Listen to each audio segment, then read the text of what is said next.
Today's question comes from San Francisco, California.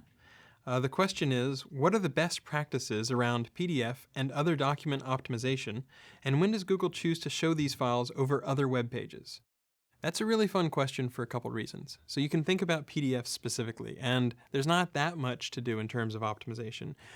For one thing, I'd make sure that it's actually text, because you can have PDF that's primarily composed of images, and we might be able to OCR over time, but really if you have text in that document, it's a lot easier for us to index.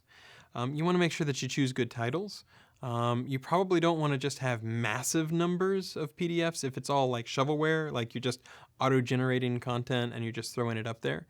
But there's a more interesting question underneath this question to me, which is, how do you rank web pages versus PDF documents? PDF documents tend to be longer.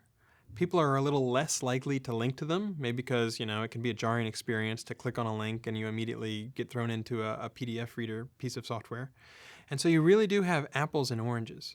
And Google's philosophy is to try to determine as best we can what's the utility of the next result. Is the user better served by returning a PDF, or are they better served by returning a web document?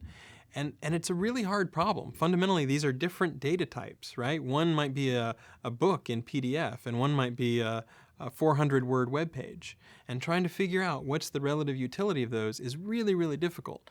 Different people will disagree. Different search engines will have different philosophies. We essentially try to say, given what we know about the user, given everything else, given all the relevant signals that we have, try to make our best guess about, okay, the next most useful thing will be a PDF versus a web page. It's an imperfect science. It's much more of an art than a science, because different people will have different philosophies. Some people don't like to get PDFs, and then some PDFs are nothing more than a few matches, and it's a book length thing. And so having a few matches in a PDF might not be as helpful as having the same number of matches in a web document. It's fundamentally a hard problem, but we do our best to try to say, given these different type of media, given these different type of documents, what's the best match for the user? What's going to give them the best value and help them out the most in terms of their information need?